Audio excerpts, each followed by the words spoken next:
Hello बच्चों, hope you all are good and having a great day so far. My name is Gaurav Sharma and you're welcome here. बच्चों इस video में हम लोग बात करेंगे माइंड मैप के बारे में. माइंड मैप जो कि आपको कम समय में इस चैप्टर को, यानी कि चैप्टर हमारा हाउ डू ऑर्गेनिज्म रिप्रोड्यूस, इस रिप्रोडक्शन वाले चैप्टर को कम समय में पूरा कराने में मदद करेगा. और इस माइंड मैप की हेल्प से मैं आपके साथ इस चैप्टर को आपके पास तक पूरी तरीके से पहुंचाने में मदद करने वाला हूं, यानी कि हेल्प करने वाला हूं.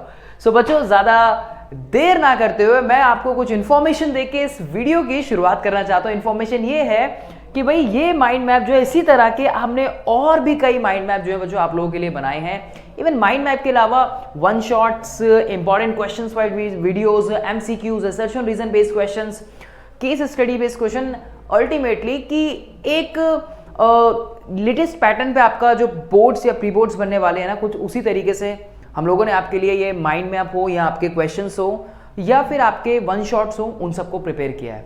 तो ज़्यादा देर किस बात की है, जाइए आई बटन पे क्लिक कीजिए और अपना मनपसंद चैप्टर उठाइए और तैयारी अपनी शुरू कीजिए. लेकिन उससे पहले हम लोग करते हैं तैयारी शुरू अपने इस माइंड मैप की. और वीडियो को आखिरी तक देखना. उम्मीद करूंगा कि आप लोगों को ये माइंड मैप इस पूरे चैप्टर को रिकॉल कराने में 110% मदद करने वाला है. बच्चों चलिए लेट्स बिगिन. रिप्रोडक्शन चैप्टर जो कि एक अच्छी खासी वेटेज का है, जिसमें कई डायग्राम्स आप पढ़ते हो और कई बड़े टॉपिक्स यहां पे पढ़ते हो, राइट. बड़े टॉपिक से मेरा मतलब है, सबसे पहले मैं शुरुआत करना चाहूंगा बच्चों इसकी, इस रिप्रोडक्शन वाले चैप्टर की एसेक्सुअल रिप्रोडक्शन से. ठीक है, यहां से शुरुआत करते हैं एसेक्सुअल रिप्रोडक्शन से. तो ये हो गया हमारा पहला टॉपिक. बच्चों रिप्रोडक्शन, मैं एक बेसिक इंट्रोडक्शन देना चाहूंगा यहां पे रिप्रोडक्शन के लिए. ध्यान से सुनना और पेन कॉपी लेके बैठना. रिप्रोडक्शन क्यों जरूरी होता है? देखो रिप्रोडक्शन क्या मतलब है. री मीन्स अगेन, प्रोडक्शन यानी कि बनना, किसी ऑर्गेनिज्म का वापस से बनना. भाई ऐसा नहीं है बच्चों कि इस दुनिया में जितने लिविंग ऑर्गेनिज्म मिलते हैं वो सभी जो है वो रिप्रोडक्शन करने में केपेबल हों. ध्यान से समझिएगा मेरी बात कि इस दुनिया में, let's suppose take an example from the human homo sapiens. Homo sapiens की 8 बिलियन से ज्यादा पॉपुलेशन हो गई वर्ल्ड वाइड. तो 8 बिलियन के 8 billion are not capable to produce their young one, right. They all are not capable to produce their young one. So इसी वजह से रिप्रोडक्शन जो होती है वो एक डिफाइनिंग प्रॉपर्टी नहीं होती लिविंग ऑर्गेनिज्म की. कितने बच्चे डिफाइनिंग प्रॉपर्टी का मतलब जानते हैं मुझे कमेंट सेक्शन में बताइएगा, और जो नहीं जानता वो भी बताइएगा. मैं उसको बताऊंगा बच्चे को कि what is the mean of defining property, right. क्यों रिप्रोडक्शन एक डिफाइनिंग प्रॉपर्टी नहीं है, ये भी मैं आप लोगों से जानना चाहूंगा. कमेंट सेक्शन में मुझे बताइएगा, राइट. अब रिप्रोडक्शन एसेंशियल क्यों है? देखिए रिप्रोडक्शन जरूरी इसलिए है कि भाई ये एक स्पीशीज की कंटिन्यूटी को बना के रखता है. इस रिप्रोडक्शन की वजह से ही कोई स्पीशीज जो है वो इस अर्थ पे हमारी वो बनी हुई है. ठीक है, मैंने एक शॉर्ट फॉर्म में आपको इतना बता दिया, राइट. अगर आपको डिटेल में जानना है तो जाके वन शॉट इसका देखिए डिटेल में, राइट, पड़ा हुआ है प्लेलिस्ट के अंदर, आराम से जाके देखिए. सो मैं आता हूं. अब रिप्रोडक्शन के ना 2 टाइप्स होते हैं. सबसे इंपॉर्टेंस जो है रिप्रोडक्शन की वो ये है कि स्पीशीज कंटिन्यूटी को बनाए रखता है. फिर आते हैं दूसरे पॉइंट पे, रिप्रोडक्शन के टाइप पे. रिप्रोडक्शन का टाइप जो है, सबसे पहला टाइप है एसेक्सुअल और दूसरा टाइप है सेक्सुअल. एसेक्सुअल यानी कि जहां पे गैमेट्स की इन्वॉल्वमेंट नहीं होती, जहां पे सिंगल पेरेंट केपेबल होता है अपने यंग वन को प्रोडक्शन करने के लिए. सबसे पहले जो हम यहाँ पे बात करते हैं वेजिटेटिव प्रोपेगेशन के बारे में. जो वेजिटेटिव प्रोपेगेशन का मतलब है जहां पे वेजिटेटिव पार्ट से कोई एक प्लांट जो है अपने ही तरह के ऑर्गेनिज्म का प्रोडक्शन करता है, उसको बनाता है. ठीक है, जैसे कि 3 एग्जाम्पल हम लोग यहां पे पढ़ते हैं. Through roots, through stem, through leaves. आपके एनसीईआरटी के एग्जाम्पल लिए गए हैं. थ्रू लीव्स की अगर मैं बात करूं तो ब्रायोफाइलम का डायग्राम आप लोगों ने देखा है, वो ग्रीन कलर की लीव जो बनी हुई है, राइट, वो हमने पढ़ी है ब्रायोफाइलम. उसके अलावा बाय स्टेम और बाय रूट. बाय रूट जैसे डैलिया हो गया, बाय स्टेम जैसे रोज हो गया, ये उसके एग्जाम्पल्स हो गए. उसके अलावा और भी फर्दर टाइप जो हम पढ़ते हैं, जो सबसे ज्यादा इंपॉर्टेंट, जिसमें कई बार बोर्ड में सवाल भी पूछा गया है, जैसे कि फिजन. अब फिजन हम 2 तरीके से पढ़ते हैं. फिजन का मतलब होता है स्प्लिट होना, टूटना, यानी कि कोई ऑर्गेनिज्म या तो बाइनरी फिजन के थ्रू टूट रहा है या फिर मल्टीपल फिजन के थ्रू टूट रहा है, जो आप यहाँ पे क्लास 10th में पढ़ते हैं. ठीक है, अब बाइनरी फिजन में एग्जाम्पल लेशमेनिया. बाइनरी फिजन में आपका एग्जाम्पल अमीबा. पढ़ा है ना हमने? बिल्कुल पढ़ा है सर. उसके अलावा मल्टीपल फिजन की हमने बात की थी, जहां पे हमने प्लाज्मोडियम का एग्जांपल लिया था, दूसरा एग्जांपल.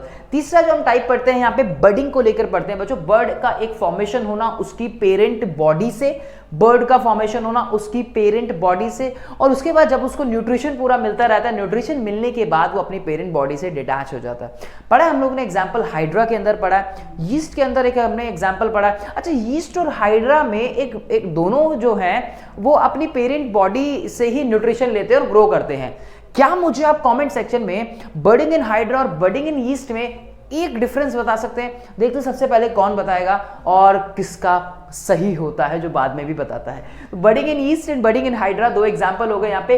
फ्रैगमेंटेशन में स्पाइरोगायरा का हमने एग्जांपल पढ़ा है बच्चों। उसके अलावा रीजनरेशन एक हमने पढ़ा है। रीजनरेशन में भी जैसे आपने प्लानेरिया का पढ़ा है, यहाँ मैंने रीजनरेशन मेंशन नहीं किया, राइट, जानते हैं आप लोग रीजनरेशन के बारे में भी अच्छे से, तो रीजनरेशन एक और एग्जाम्पल हो गया। लेकिन उसके अलावा another important form which is the spore formation. Spore formation में हमने देखा है कि स्पोर्स का फॉर्मेशन होना, हाइफे है, हाइफे के ऊपर स्ट्रक्चर है स्पोरेंजियम, और स्पोरेंजियम जो बल्ब लाइक स्ट्रक्चर है, उस स्पोरेंजियम के अंदर होते हैं स्पोर्स, जो कि एक तरह से गैमीट्स की तरह काम कर रहे हैं।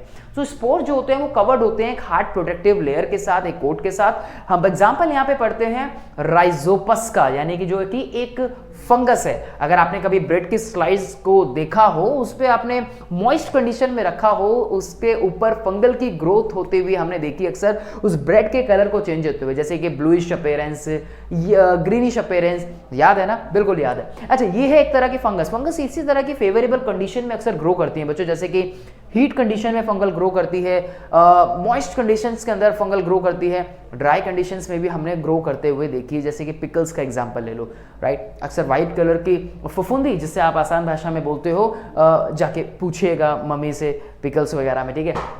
Okay, so under favourable condition sports जो है वो जर्मिनेट करते हैं और अपने ही तरह बहुत सारे स्पोर्ट्स का फॉर्मेशन जो है वो आगे कर देते हैं, राइट। अच्छा, यहाँ पे मैंने इसका फंगस का एग्जांपल बताया, जैसे कि राइजोपस। क्या आप मुझे कमेंट सेक्शन में बता सकते हैं कि इसका एक जो कॉमन नेम है वो क्या है? क्योंकि उससे भी, उस कॉमन नेम से भी सवाल जो है वो पूछा जाता है। देखते कौन बताता है उसका नाम। चलिए जी, आगे चलते हैं, फिर हम बात करते हैं रिप्रोडक्शन। ये तो बात हुई हमारी एसेक्सुअल रिप्रोडक्शन की।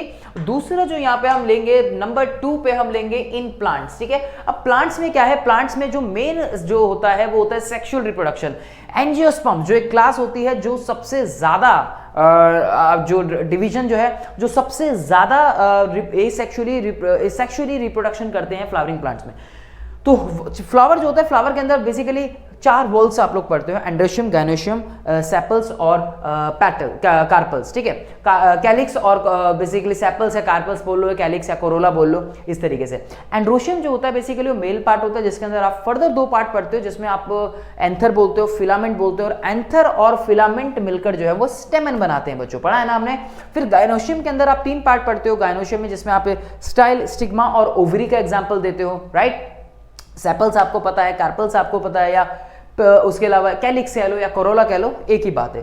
तो 4 वॉल्स जो है हम लोग पढ़ते हैं, जिसमें कि 2 होते हैं रिप्रोडक्टिव वॉल्स और 2 होते हैं जो आपके बाकी के पार्ट्स को फ्लावर के बनाते हैं, या इन्हें हम इसेंशियल और नॉन इसेंशियल वॉल्स के नाम से भी जानते हैं। इसेंशियल वॉल्स वो होते हैं जो रिप्रोडक्टिव वॉल्स होते हैं, और नॉन इसेंशियल वॉल्स वो होते हैं जो नॉन रिप्रोडक्टिव वॉल्स होते हैं, ये भी कह सकते हो, ठीक है जी। अब भाई इन्हीं की वजह से क्या होता है, इस एंथर के अंदर जो है वो पॉलन ग्रेन प्रेजेंट होते हैं, जबकि जो बाकी का जो गायनेशियम वाला पार्ट होता है भाई, उसके अंदर क्या होते हैं आपके स्टिग्मा, स्टाइल और ओवरी जो होते हैं, 3 मेन पार्ट्स होते हैं। अब यहाँ पे थ्रू फ्लावर के थ्रू जो है फर्टिलाइजेशन की प्रोसेस होती है, और फर्टिलाइजेशन की प्रोसेस होने के लिए पॉलिनेशन का होना जरूरी है। Transfer of pollen grain from anther to stigma, either the same flower और द डिफरेंट फ्लावर। सेम में होगा तो सेल्फ पॉलिनेशन, डिफरेंट में होगा तो क्रॉस पॉलिनेशन। अब इस पॉलिनेशन को कराने के लिए भी तो कुछ एजेंट्स की जरूरत होती है ना, तो वो एजेंट्स कौन होते हैं? वो एजेंट होते हैं पॉलिनेटिंग एजेंट, जैसे कि इंसेक्ट। सबसे ज्यादा लगभग 80% के आसपास जो है इंसेक्ट्स के थ्रू पॉलिनेशन हमें देखने को मिलता है इस दुनिया में, और पॉलिनेशन एक बहुत इंपॉर्टेंट प्रोसेस है बच्चों, ठीक है, ध्यान रखिएगा। और उसके अलावा वाटर के थ्रू, उसके अलावा विंड के थ्रू, and there is a lots of other animals who played an important role in the process of the pollination. वो हो जाती, उन्हें भी नहीं पता राइट। उसके बाद इस प्रोसेस से पॉलिनेशन से फर्टिलाइजेशन की प्रोसेस का होना, फर्टिलाइजेशन यानी कि गैमीट्स का मिलना, गैमीट्स के मिलने के बाद जाइगोट बनना, जाइगोट के बाद यानी कि एम्ब्रियो बनना, और उसके बाद आती है मेन प्रोसेस। भाई सीड क्या होते हैं? सीड जो होते हैं वो कंटेन करते हैं एम्ब्रियो को, और आफ्टर द फर्टिलाइजेशन ओव्यूल जो है वो फॉर्म करते हैं, ओव्यूल फॉर्म करते हैं सीड्स को, और ओवरीज फॉर्म करती हैं फ्रूट्स को। ध्यान रखिएगा, ओवरीज फॉर्म करती हैं फ्रूट्स को, ओव्यूल्स फॉर्म करते हैं सीड्स को। ये सवाल आप लोगों से असर्शन रीजन में या फिर एमसीक्यू बेस्ड क्वेश्चन में पूछा जा सकता है, ठीक है। तो ये एक पार्ट हमारा कंप्लीट होता है यहाँ पे। फिर आते हैं ह्यूमन बींग्स वाले पार्ट पे। ह्यूमन बींग्स में हम दो सिस्टम पढ़ते हैं इंपॉर्टेंट, एक मेल रिप्रोडक्टिव सिस्टम और एक फीमेल रिप्रोडक्टिव सिस्टम। यहाँ पे भी दो अलग अलग टाइप्स की गैमेट्स की फ्यूजन होती है, और इन अलग अलग टाइप के गैमेट्स की फ्यूजन होने की वजह से हम इन ऑर्गेनिजम्स के अंदर वेरिएशंस आती हैं, वेरिएशन जो हमें एक दूसरे से अलग बनाती हैं, राइट। मेल रिप्रोडक्टिव सिस्टम के जो मेल पार्ट है बच्चों, वहां पे आप टेस्टिस के बारे में पढ़ते हो, वॉस डिफरेंस जिसे आप स्पर्म डक्ट के नाम से भी जानते हो, उसके अलावा यूरेथ्रा और कुछ associated glands. One by one discuss करते हैं। टेस्टिस क्या करते हैं? एक बैग लाइक स्ट्रक्चर स्क्रोटम के अंदर प्रेजेंट होते हैं जो कि स्पर्म का फॉर्मेशन करते हैं, और कुछ आपके जो हार्मोन्स हैं उनके बनाने में अपना रोल प्ले करते हैं। और स्पर्म डक्ट क्या करती है? Sperm duct basically was difference जिसे हम बोलते हैं, वो स्पर्म्स को लेके जाने का काम करती है। कहां से? टेस्टिस से लेके, और एसोसिएटेड ग्लैंड जो हैं। यूरेथ्रा एक कॉमन पैसेज होता है जो यूरिन भी पास करता है और जो स्पर्म्स को भी बॉडी से मेल के बाहर करता है। एसोसिएटेड ग्लैंड्स में अगर हम बात करें तो सेमिनल वेसिकल, प्रोस्टेट ग्लैंड, दो मेजर ग्लैंड्स हैं। उसके अलावा बल्बो यूरेथ्रल ग्लैंड भी होती है जो कि आपके सिलेबस में नहीं है और आपको पढ़नी भी नहीं है, नॉलेज के लिए सिर्फ इतना। तो ग्लैंड्स का क्या काम है बेटा? ओवरऑल ग्लैंड्स के अगर सिक्रेशन की बात करें तो they provide nutrition, they provide lubrication to the sperms. अब एक सवाल, एक वर्ड होता है स्पर्म और एक वर्ड होता है सीमन, दोनों में फर्क क्या है मैं आपको बताता हूं। स्पर्म जो होता है, पेन कॉपी लेके बैठेगा, स्पर्म जो होते हैं वो अपने आप में एक सेल है, लेकिन जब ये स्पर्म इन ग्लैंड्स के सिक्रेशन के साथ मिलते हैं तो वो एक सीमन बन जाता है, जो कि एक व्हाइटिश फ्लूइड हम कह सकते हैं। उस सीमन के अंदर न्यूट्रिशन है, उस सीमन के अंदर जो है वो स्पर्म भी है, वो सेल भी है। तो सीमन जो है वो बेसिकली तब बन रहा है जब एक सेल को, यानी कि जब एक स्पर्म को एक ग्लैंड का सिक्रीशन मिल रहा है। और ग्लैंड्स के ओवरऑल फंक्शन के बारे में बात करें तो ओवरऑल फंक्शन ये है कि वो उसको न्यूट्रिशन प्रोवाइड करा रही है, वो उसको लुब्रिकेशन प्रोवाइड कराने का काम करती है। चलिए, ये बात रही मेल रिप्रोडक्टिव सिस्टम की। Let's begin female reproductive system. Female reproductive system में बच्चों जो मेन पार्ट होते हैं जैसे कि ओवरी, ओविडक्ट, ओवा और यूट्रस। ओवरीज क्या करती हैं? ओवरीज बनाती हैं ओवा का, यानी कि एग का प्रोडक्शन करती है, साथ ही साथ ओवेरियन हार्मोन्स भी बनाती है। और ये ओवेरियन हार्मोन्स और जो मेल हार्मोन्स होते हैं जो कि टेस्टिस से बन रहे हैं, ये दोनों इंडिविजुअल में ही सेकेंडरी सेक्सुअल कैरेक्टर्स को जनरेट करते हैं, जो कि प्यूबर्टी की एज में बनते हैं। जो हमें चेंजेस देखने को मिलते हैं मेल्स में और फीमेल्स में, कुछ कॉमन चेंजेस होते हैं, कुछ अनकॉमन चेंजेस होते हैं, वो इन्हीं हार्मोन्स के सिक्रेशन की वजह से देखने को मिलते हैं, राइट। फिर हम बात करते हैं यहाँ पे ओवरीज जो है, ओवरीज पेयर में प्रेजेंट होती हैं। ओविडक्ट जो है वो डक्ट जिसे आप फेलोपियन ट्यूब के नाम से भी जानते हैं, और इस फेलोपियन ट्यूब में प्रोसेस होती है इंपॉर्टेंट जिसे हम बोलते हैं फर्टिलाइजेशन। उसके बाद यूट्रस। यूट्रस वो पार्ट है जहां पे जब एग जो है बेसिकली जो फर्टिलाइजेशन होता है तो जाइगोट का फॉर्मेशन होता है, और जाइगोट के फॉर्मेशन के बाद इम्प्लांटेशन जो होता है एम्ब्रियो का, एम्ब्रियो जो कि एक सेल का मास है जो कि फर्दर जाइगोट के ब्रेकडाउन से बना है, तो इस एम्ब्रियो का इम्प्लांटेशन जो है वो यूट्रस के अंदर होता है। इम्प्लांट यानी कि उसका वहां पे आके प्लांट होना, यानी कि उसका वहां पे आके रुकना। और वहीं यूट्रस के अंदर ये 9 मंथ्स के लिए जो है उसका डेवलपमेंट पीरियड जो है वो होता है, ये जेस्टेशन पीरियड के नाम से जिसे हम जानते हैं, जो कि एक ह्यूमन फीमेल की बॉडी के अंदर देखने को मिलता है। किस भाग में? उसके फीमेल रिप्रोडक्टिव सिस्टम के रिप्रोडक्टिव ट्रैक में, यूट्रस के अंदर। तो यूट्रस एक वो भाग है जिसमें ये डेवलपमेंट होता है बेबी का, लगभग 9 मंथ्स प्लस माइनस 7 डेज ऊपर नीचे हो सकते हैं, ध्यान रखिएगा, ठीक है जी। और उसके बाद अगर एग जो है वो फर्टिलाइज्ड हो जाए तो ये प्रोसेस होती है, लेकिन अगर एग फर्टिलाइज ना हो तो बिगिन होती है मेंस्ट्रुअल साइकिल, मेंस्ट्रुअल ब्लीडिंग, जो यूट्रस की ही एक इनर लेयर जब एक प्रोटेक्शन देने का काम करती है एक फर्टिलाइज्ड एग को। लेकिन जब एग फर्टिलाइज्ड नहीं होता तो उस लेयर की लॉन्गर नीड नहीं होती। मैं उस लेयर की बात कर रहा हूं यूट्रस के जिसका नाम है एंडोमेट्रियम। और इस एंडोमेट्रियम का कनेक्शन जो है वो ब्लड वेसल्स के साथ होता है। ये एक स्पॉन्जी लेयर होती है, थिक लेयर होती है टिश्यूज की, और जब ये इसको फर्टिलाइज्ड एग नहीं मिलता तो ये ब्लड की फॉर्म में टूट के विद द ओवा ब्लड की फॉर्म में टूट के बॉडी से बाहर निकलने लगती है, और लगभग ये एक रिपीटेशन टाइम में होता है, इसलिए इसको साइकिल बोलते हैं, और पूरा नाम इसका मेंस्ट्रुअल साइकिल होता है, या आसान भाषा में पीरियड्स के नाम से भी हम इसको जानते हैं। दो कंडीशन, जब एग फर्टिलाइज होगा तब क्या होगा, और जब एग फर्टिलाइज नहीं होगा तब क्या होगा। जब एग फर्टिलाइज नहीं होगा तो मेंस्ट्रुअल साइकिल की बिगिनिंग होगी, और जब एग फर्टिलाइज्ड होगा तो ये इस तरीके से ये जेस्टेशन पीरियड जो है वो देखने को मिलेगा। एक इंपॉर्टेंट बात, यहाँ पे मदर और फीटस के बीच में एक स्पेशल कनेक्शन होता है, और वो स्पेशल कनेक्शन बनाने का काम करता है एक स्पेशल कनेक्टिव टिश्यू जिसे हम प्लासेंटा के नाम से जानते हैं। प्लासेंटा के इंपॉर्टेंट फंक्शन, कई बार सवाल पूछा गया है, प्लासेंटा क्या करता है, मदर और फीटस के बीच में एक कनेक्शन बनाता है, जिससे कि मदर की बॉडी से फीटस को, जो कि एक डेवलपिंग जो यंग वन उसका बन रहा है अंदर, उसको न्यूट्रिशन लगातार मिलता रहे, साथ ही साथ गैसेस एक्सचेंज होता रहे, और वेस्ट जो है वो बॉडी से वहां से रिमूव होता रहे, उस फीटस की बॉडी से मदर की बॉडी के अंदर वेस्ट जो है वो वहां पे उसके ब्लड में आके मिलता रहे। तो ये काम था प्लासेंटा का। उसके अलावा बात करते हैं कॉन्ट्रासेप्टिव डिवाइसेस की, कॉन्ट्रासेप्शन की। कॉन्ट्रासेप्शन मेथड वो है जहां पे मेल और फीमेल के गैमेट्स के फ्यूजन को एक्चुअल में रोकना है। यहाँ पे कई तरह के मेथड्स का इस्तेमाल करते हैं, जैसे कि फिजिकल मेथड में बैरियर का काम करते हैं एक ये, और साथ ही साथ सेक्सुअली ट्रांसमिटेड डिजीज से भी बचाने का काम करते हैं, जैसे कि HIV/AIDS और कई बैक्टीरियल डिजीज लाइक सिफाइलिस है, गोनोरिया है, एक्सेट्रा। उसके अलावा केमिकल मेथड्स में अगर हम बात करें तो ओरल पिल्स आती हैं, फॉर एग्जाम्पल सहेली एंड ऑल। उसके अलावा IUCD which is very very important part, IUCD stands for intrauterine contraceptive devices. Intrauterine, जैसे कि नाम से ही हमें पता लग रहा है कि ये डिवाइसेस को फिट किया जाता है यूट्रस के अंदर। और एक सवाल, क्या ये डिवाइसेस जो इंट्रायूटेराइन कॉन्ट्रासेप्टिव डिवाइसेस होती हैं, जैसे कि कॉपर टी उसका एक एग्जांपल है, क्या कॉपर टी या फिर कोई भी IUCD STD से बचाने में अपना रोल प्ले कर सकती है? तो जवाब होगा नहीं।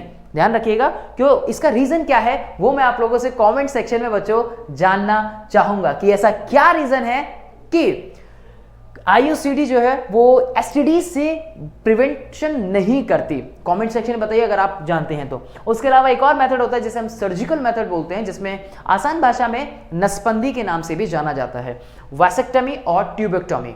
वासेक्टमी जो है जिसमें वास डिफरेंस को कट करके टाई कर दिया जाता है, जिससे कि मेल के जो गैमीट्स हैं वो आगे ट्रांसफर ना हो, या मेल के जो रिप्रोडक्टिव सेल है वो आगे ट्रांसफर ना हो। वासेक्टोमी नाम से पता लग रहा है, वास डिफरेंस को कट करके टाई किया जाता है। ट्यूबेक्टोमी में फेलोपियन ट्यूब को, यानी कि फीमेल्स की बॉडी के अंदर होती है, ट्यूबेक्टोमी में फीमेल डक्ट को, यानी कि ओविडक्ट को, फेलोपियन ट्यूब को कट करके टाई कर दिया जाता है, और परमानेंटली जो है ये एक मेथड है जिसके थ्रू गैमेट्स का फ्यूजन नहीं हो पाता, और अल्टीमेटली कॉन्ट्रासेप्शन में होना भी यही था कि गैमेट्स का फ्यूजन ना हो। बच्चों ये था आपका पूरा का पूरा चैप्टर एक कम समय में। आई होप कि मैंने आप लोगों की मदद की हो इस चैप्टर को शॉर्ट टाइम में रिकॉल कराने में, राइट। और इसी तरह की अमेजिंग वीडियोस अगर आप देखना चाहते हैं, वन शॉट देखना चाहते हैं, कम टाइम में चैप्टर को करना चाहते हैं, तो जाइए, देर किस बात की है, आई बटन पे जाके क्लिक कीजिए, और अगर चैनल पे नए हैं तो उसको सब्सक्राइब करना ना भूलें, जिससे कि आपको इस तरह की अमेजिंग वीडियोस जो है टाइम टू टाइम मिलते रहे।